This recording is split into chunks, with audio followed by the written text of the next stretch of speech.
Hi everyone, Laszlo here. Before we get started with today's episode, I'm excited to announce the launch of my new audio courses covering the history of Chinese philosophy.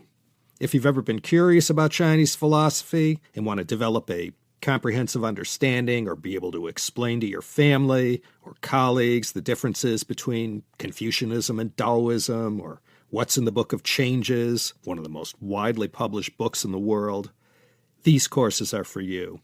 I cordially invite you to go to avid.fm/Laszlo to take a look. I'll have this link in the show notes. My thanks to all of you, and I hope you'll enjoy these courses.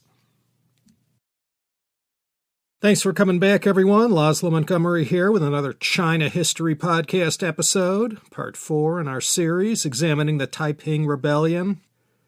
Although the Taiping Rebellion was the biggest headache or historical event that the government had to deal with in terms of its destructiveness and loss of life, it's hard to separate this event from the bigger picture happening in China during the 1850s and 60s. I'll try to stay as close to the Taiping Heavenly Kingdom as I can, but if no one objects too strongly, I'd also like to offer up some of the events happening in the background, so I beg your indulgence if I stray off course a bit. We finished off last time with the fallout of the Tianjin incident. Hong Xiuquan managed to wipe out all of his political rivals, but by doing so, all decision-making was now concentrated in his hands, and as I indicated last time, the Heavenly King was not what you'd call a well man. His two elder brothers, Hong Renfa and Hong Renda, now served as his closest aides, and all the accounts of their abilities that I read were not what you'd call flattering. Shi Kai saw right away what was going on, and not wanting to leave his fate in the hands of these two scheming brothers, he took his army and left town, heading to the west of China, towards Sichuan province. And how he ends up, we'll get to that in good time. He was the fifth and final king, and the only one left standing of all those original sworn brothers of Hong Xiuquan. Once Shi Kai leaves the picture and carries on the fight in central China and later in Sichuan, there will be two new Taiping generals who will lead the troops in most of the key battles in the Jiangnan region of China. And these were Li Xiucheng and Chen Yucheng. Dysfunctional as the top leadership of the Taiping Heavenly Kingdom may have been in late 1856, they weren't going anywhere for the next 8 years. The Qing Military now consisted of the Green Standard Army, who served as the rank and file, and they were supplemented by the 8 Banners, who were sort of like a Green Beret and considered more of an elite fighting force. And they were ably assisted by Zheng Guofan's Hunan Army and Li Hongzhang's Chu Army, as well as a number of other Yongying private armies. Even all of these resources combined were having trouble taking down the Taipings. The Taiping fighters were armed to the teeth and were fanatical and merciless in the way they fought in battle, as rebels with nothing to lose tend to be. And up to now, most of this fighting, it always came down to hand-to-hand combat, smashing, slashing, and stabbing in the heat of battle. I don't think I mentioned this or not. One of the things the rebels did, going all the way back to Guangxi during the Thistle Mountain days, to show their contempt for the Manchus, the men refused to wear their hair in the style dictated by Dorgan back in 1645. The men within the Qing Empire had to shave the front of their head and then keep the hair on the back long and braided in a queue. And the Taiping men, 86 the queue, and wore their hair long and loose, Kaiser Kuo style. That was one of their trademarks, these long-haired fighters. In these period TV serial dramas and in paintings, that's how they're portrayed. For the first part of this episode, I want to discuss the events leading up to, during, and after the Second Opium War. The outcome of this event had a direct impact on not only the outcome of the Taiping Rebellion, but the remaining years of the Qing dynasty as well. To hear this well-known story once again, especially in the context of today's current state of affairs, is as lugubrious a trip down memory lane as one could take. This tale of Lord Elgin, Harry Parkes, John Bowring, Michael Seymour, Jean-Baptiste Louis Gros, and others, is a tough bit of history to listen to. Well, let me tell it quickly and try to stick within the context of the Taiping Rebellion. I mentioned previously, 1854, the British were all gung-ho to take a second look at the Treaty of Nanjing, and the Chinese negotiators had masterfully obfuscated up to this point. But now, the British laid their cards on the table and came up with a list of 10 gimmies. This was what they were after. First, they wanted access to the China interior, not to be restricted to the treaty ports and coastal areas. But just the same, they wanted more treaty ports opened. They wanted to freely trade in opium with no restrictions, and all these internal transit duties, shipping goods from one place to another, they wanted them canceled. And the China coast, from northern Jiangsu to western Guangdong, was infested with pirates. And they wanted the China government to be more proactive about doing something to get rid of this. They wanted Chinese emigration legalized and controlled. You know, their enterprises they had going on in Malaysia, Singapore, Indonesia, and elsewhere. They needed more Chinese to make their big dreams happen. And they insisted on keeping an ambassador in Beijing. No need for the emperor or anyone to see him face to face. All matters could be communicated through letters, but they wanted an ambassador in the capital. And after getting the runaround enough times, they insisted from here on out, all treaties or agreements, it was the English version that was the official one. And the missionaries were free to go spread the good word wherever and whenever. And last but not least, they demanded extraterritoriality. So they made their feelings clear, not spoiling for a fight yet. But the Qing authorities managed to continue to play rope-a-dope with them into 1855 and 1856, and huff and puff like they did, the British were getting nowhere. So to bring this matter to a head, it was decided to manufacture an incident and use this as a pretense to come out with their guns blazing. So this kind of strategy, it often did the trick. LBJ used the same strategy in the Gulf of Tonkin during the height of Beatlemania in 1964. And the Aero incident of October 8, 1856, was the result.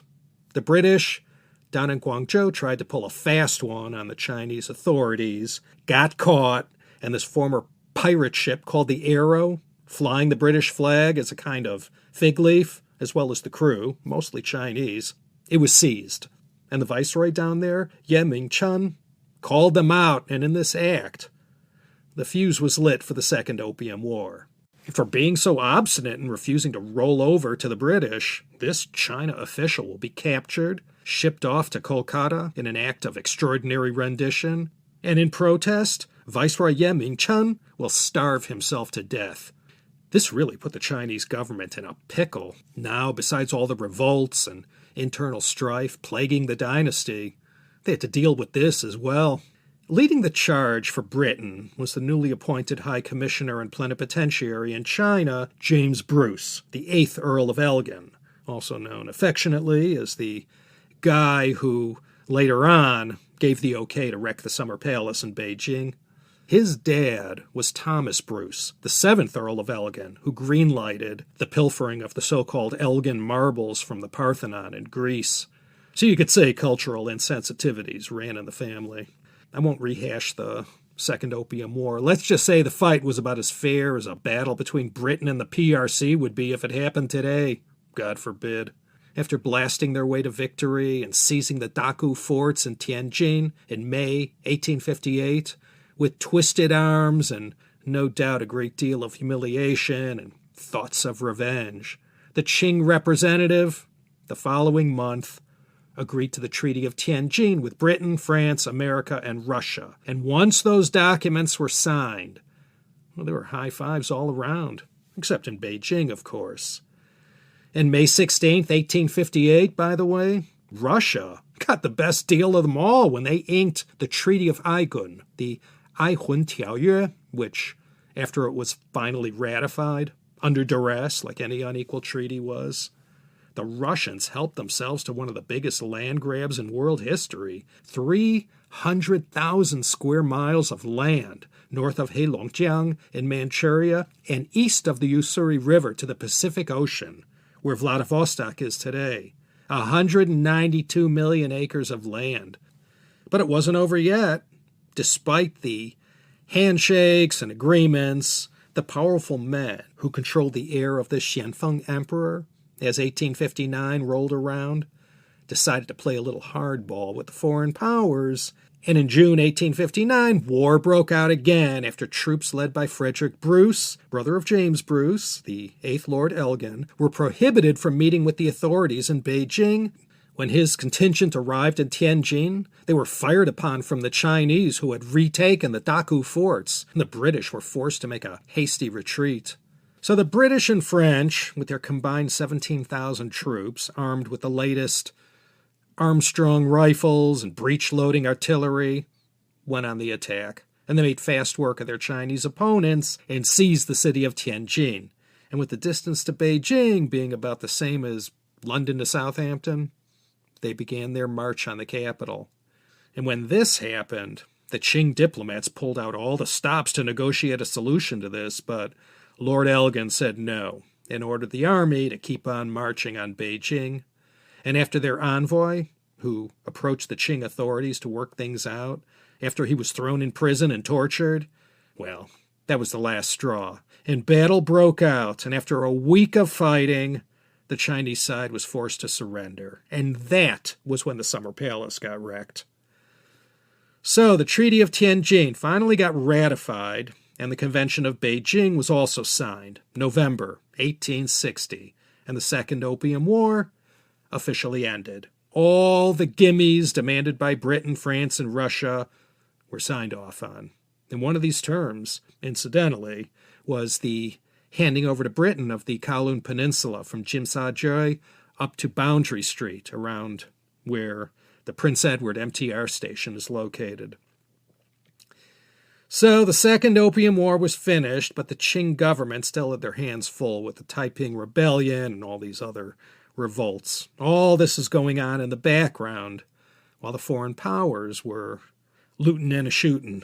So I'll stress this again. It was a terrible time in China, and I'm sure there are plenty of CHP listeners living overseas whose ancestors left their homeland during this terrible period. Many made their way to all the hot spots around Southeast Asia, where fortunes were being made and no armies were marching through their villages. So I mentioned all this for one reason, and that is to highlight the impact this whole Second Opium War outcome had on the Taiping Rebellion. Once the Convention of Beijing was signed, and the foreign powers had everything they sought out to achieve, the last thing they wanted to see was the demise of the Qing dynasty. I mean, the way they saw it, it was going to be a lot more beneficial for them to prop up this decrepit, dying dynasty than take their chances with the Taiping Heavenly Kingdom. So what we'll see as the 1860s dawned was the foreign powers hopping off that fence and joining up with the Qing allied forces lined up against the Taiping Army. Now let me step back a bit and hearken back to April 1859, when something rather noteworthy happened within the Taiping movement, and this was the arrival of Hong Xiuquan's younger cousin and one of his original converts, together with Feng Yunshan, back in the very beginning, preaching on the streets of southern Guangdong, and this was Hong Rengan. So they split up early, and Hong Rengan, he wasn't part of everything that happened up on Thistle Mountain. He ended up fleeing to Hong Kong, where he continued his Christian studies and became an observer of Western ways and culture.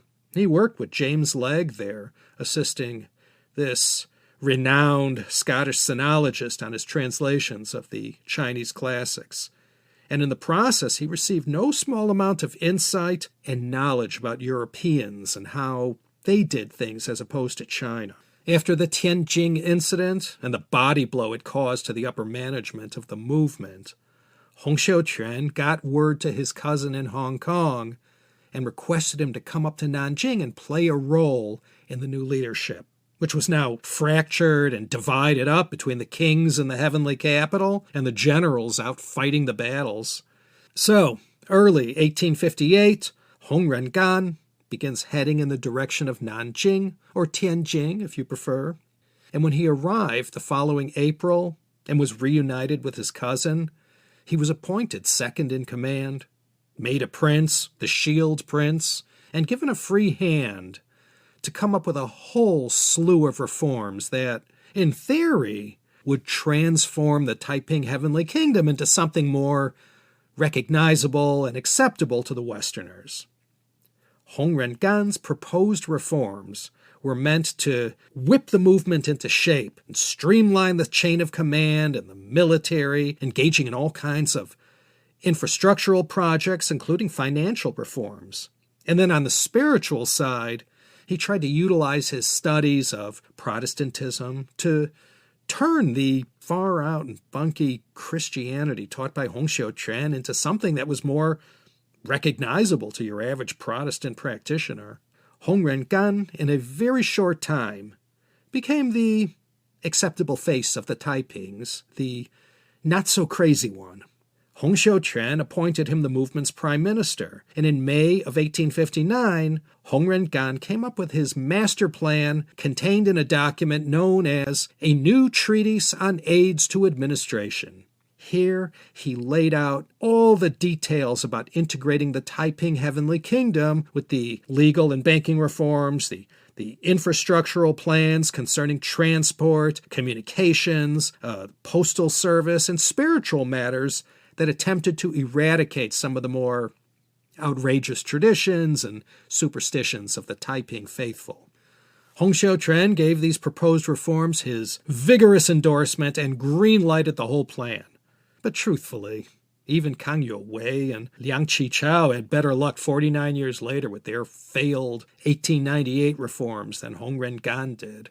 In the end, none of the ideas, as much merit as they might have contained, ever got any traction. The military reforms were utterly ignored by the Taiping Generals, and try as he did to diminish the dysfunctionality of the kingdom, Hong Rengan had very little success.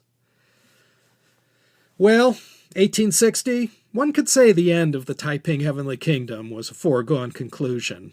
Men like Zhang Guofan, Li Hongzhang, and Zuo Zongtang were by now becoming deadly effective in fighting the rebels. The same couldn't be said for the Qing military's Green Standard Army. The Green Standard Army, the Liu Yingbing, they were a far cry from the times of the early Qing when they were quelling disturbances everywhere and racking up one victory after another. From February to May 1860, the Qing army tried to attack Nanjing and deliver some sort of blunt force trauma to the capital and force a surrender. But after the defeat of the Qing army group Jiangnan, the official Qing military force stepped aside, and from here on out, Zhang Guofan, now a viceroy, was appointed by the emperor to take over this job and put an end to these Taiping rebels. In short, this attempt to defeat the Taipings by seizing the capital, it failed miserably. And the two generals who rose to the occasion to pick up the pieces following the Tianjin incident, Li Xuecheng and Chen Yucheng, using a brilliant strategy that hoodwinked the Qing army, resulted not only in the defeat of the Qing army, but they were able to capture Ningbo and Hangzhou and wreck the cities in the process. And then they took the city of Suzhou next. Chen Yucheng, the Yingwang, or heroic prince, well, he had been part of Hong Xiuquan's gang since he was a teenager. He had these two big moles, one underneath each eye, and for this reason he was called the Four-Eyed Dog, and seeing him up close used to freak people out. Together with Li Xuecheng, they chalked up several important victories. Suzhou to Shanghai was about 110 kilometers. You could be there in 27 minutes by high-speed train. Driving would take you an hour. So you could see it's pretty close, even for an army on the march. And this is where the foreign community, in so many words, formally gave notice to the Taiping leadership to stay the heck away from Shanghai and don't come too close for comfort, a distance they gave of 30 miles. No more being neutral. Let me also quickly mention that in October 1860, the famous Southern Baptist missionary Issachar Roberts, he showed up in Tianjin, invited there by Hong Xiuquan himself, who Roberts had considered unworthy to be baptized 13 years before. I indicated last episode, you rarely saw Hong Xiuquan. Rarely did he ever make any appearances or greet people who came to see him for one reason or another. But he came out for Roberts, and they met only once. And Roberts got a nice, unfiltered look at what this whole heavenly kingdom was all about. He stuck around until January 1862. And once he left the heavenly capital and was back living on the coast, well, anyone who stuck a microphone in his face got an earful about his take on Hong Xiuquan and this whole wacky and blasphemous creed. He just dumped all over the heavenly king. Zuo Zongtang, beginning in 1860, was given command of the Xiang Army. There were two, and his part of the Xiang Army was known as the Chu Army. He went on to lead the fight against the Taipings, who were occupying his home province of Hunan. Not only did he use his home field advantage to push the Taipings out of Hunan, he did the same thing next door to the west of Hunan in Guangxi province. The Taipings, who were forced out of Hunan and Guangxi, ended up marching eastward towards Zhejiang province. Zuo Zongtang hammered them in Zhejiang as well. He was one of the true heroes for this period, and he still had several great and historic years ahead of him, though it would take at least another century before he got that chicken dish named after him. Let me introduce the foreign contingent. Right about here, early 1860, in the spring, after Suzhou had been taken, the foreign community, who had been taking a keen interest in this whole matter all along, now really started to have an uncomfortable feeling. Although no blood had been spilled yet, thanks to the Taiping Rebellion, commerce along this richest stretch of the Yangtze River had been affected in a very bad way, for a long time too. And this was a major annoyance to those traders who depended on free access to this river to do business with all the markets along its north and south banks. So this is where Frederick Townshend Ward and the ever-victorious army enters the picture. Frederick T. Ward was an American from Salem, Massachusetts, who lived the life of a soldier of fortune. He came to China in 1857 as a first mate on some vessel and didn't stay long. Then he found himself in China again in 1860 and fought with some mercenaries eradicating pirates off the coast of Zhejiang. Through a series of events, Ward got noticed by local business interests in Shanghai, and these powerful elders in the 1860s Shanghai business community, well, they called on Ward to put together a force of 200 or 300 fighters who would be allied with the Qing Army and fight together against the Taiping rebels. And they would be paid by agents of the Qing, since the imperial palace didn't want their fingerprints on this whole affair, no matter how good or bad it turned out. Ward started recruiting at once. And this newly assembled Foreign Army Corps joined in the battle to keep Shanghai as free of Taiping disturbances as possible. After an abysmal start, Ward's forces had a good showing on the outskirts of Shanghai, just to the southwest in Songjiang, and then to the north of Songjiang was Qingpu, and there Ward's outfit was looking to repeat their success. But at this battle, part of what became known as the Battle of Shanghai 1861, early on saw Ward's army ambushed and solidly defeated by the Taipings. And it turned out to be a double disaster. In the thick of battle, Ward was shot in the jaw, and though it didn't kill him, it sure put a damper on the rest of his days fighting this fight. After a failed second attempt, Ward ended up lucky in his third attempt and defeated the Taipings at Qingpu in May 1861. And on your next flight taking off or landing at Pudong Airport, think of those 20,000 Taiping soldiers attacking that part of Shanghai in January 1861. They occupied Pudong for a bit, but were eventually pushed out. There's history everywhere in China. Let me quickly mention, in August, Also in the year 1861, the Xianfeng Emperor died. 30 years old, and then we got to be emperor for 11 years. It's doubtful he ever had one peaceful night's sleep. Well, now he was gone, and the Empress Dowager Cixi and Prince Gong will carry out their little coup a few months later, and she will rule China in the name of Emperors Tongzhi and Guangxu pretty much from this point forward until her death in 1908. After a slow start, the effectiveness and repute of Ward's militia rose sharply after relying less on foreign mercenary soldiers and taking advantage of the local expertise. Once Ward's army was transformed into a primarily Chinese fighting force, led and supplied by foreign resources, they were able to play a more front and center role in turning the tide against the Taiping Heavenly Kingdom. By January of 1862, the Taipings, divided up into 5 separate armies, working in coordination, kept up the bloody battle to take Shanghai. Ward's Foreign Army Corps, 1,000 men strong now, would assist in the defense. I guess Ward's finest hour was when Taiping General Li Xiucheng sent one of his 20,000-strong armies to attack Shanghai, only to be repelled and defeated by Ward's army at Songjiang. And it was at that time, in March 1862, that his fighting force was branded as the Ever-Victorious Army, the EVA, and they were part of the Grand Alliance that saw more coordinated firepower fighting back against the Taipings. The Green Standard Army, Li Hongzhang's Chu Army, and troops led by the British and French forces defended the city.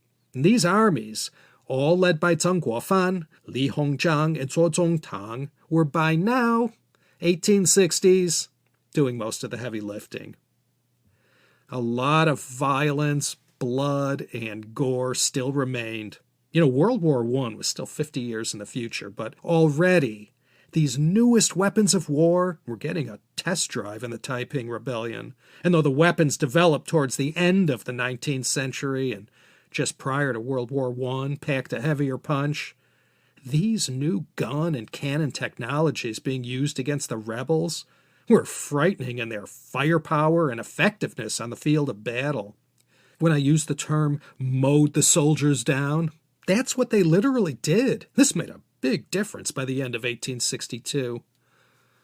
Zheng Guofan couldn't have been happier. By this time, as the Taipings were being repelled, battle after battle, all throughout the summer of 1862 and into the fall, Zheng was no longer diving for dimes to raise funds to maintain his personal Xiang Army.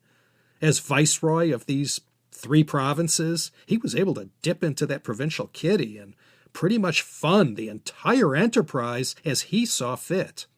By May of 1862, Zheng's Xiang Army was just beginning to tie the noose that would strangle Tianjin as it slowly tightened around the capital. Then in September 1862, one of the Taiping armies, 80,000 strong, attacked Shanghai again and got within 5 kilometers of the city. And then thanks to the bravery of the Qing allies, holding the line, as well as their more powerful weapons, they were able to hold off the Taipings. And with the capital in Nanjing now imperiled by Xiang Army troops, in November 1862, Hong Xiuquan called everyone back to the heavenly capital. After 16 months of trying to take Shanghai, it had proved too tough of a nut to crack. And not only that, all their hard-won gains in eastern Zhejiang province, occupied since prior to attacking Shanghai, those had been lost as well. And Frederick Townshend Ward wrote his name and that of the ever-victorious army into the history books for the string of victories he had in 1862. He was killed in action outside of Ningbo on September 22nd of that year. A lot's been written about him, but plenty of legends surround his true place in history. The Shanghai elites didn't give him the respect he deserved and found him a little too rough around the edges and unconventional. But in 1862, at least, He was on the front lines along with the other armies, slashing away and keeping Shanghai from falling into Taiping rebel hands. And also, just as an aside, during these 16 months while Shanghai was being fought over, the American Civil War was going at full tilt. Fort Sumter had been bombed April 12, 1861. The Civil War had some indirect impact on British attitudes about ending this Taiping Rebellion. Needless to say, while Union and Confederate soldiers were killing each other all over Virginia, North Carolina, Tennessee, and Georgia, it disrupted the cotton trade profoundly, to say the least, especially when President Lincoln put that blockade in place. All those cotton textiles being woven in Lancashire came from the slave plantations of the Confederate States. The price of cotton skyrocketed, and the price of finished goods sold to China went up proportionately. And the Chinese buyers weren't writing too many purchase orders. The British lords of Shanghai knew, between the Yanks and their civil war, and all the damage done by the Taiping Navy's control of the waterways of commerce, they had to end this war. And next time we convene, we'll finish up the Taiping Rebellion and then maybe sift through the wreckage and assess the damage. Remember, come 1863, the Nian Rebellion was still going on. The Miao up in Guizhou were in the middle of their uprising that still had a decade to go. Yunnan, too, was up to its eyeballs with the Panthay Rebellion. In 1863, the Hui up in Shanxi will revolt, the Third Hui Revolt. In 1862, over in Xinjiang, the Hui also had risen in rebellion. That one was called the Dungan Revolt, that will last clear through to 1878 before General Zhou Zongtang snuffs out the last of the revolts. We looked at that as part of that 12-part History of Xinjiang series. The Hakkas and the Bundes, still going at it down in the Pearl River Delta region. That won't conclude until 1867. Each side was given as much as they were getting, and by the time the disturbance was quelled, both sides had lost around 500,000 people. So the Taiping Rebellion was winding down to a grisly end, but it ain't over yet, and I think we could squeeze one last episode out of this chapter of Chinese history. So let's put the bookmark in here, and I'll see you in another 2 weeks for what's already shaping up to be another exciting episode of the Taiping History Podcast.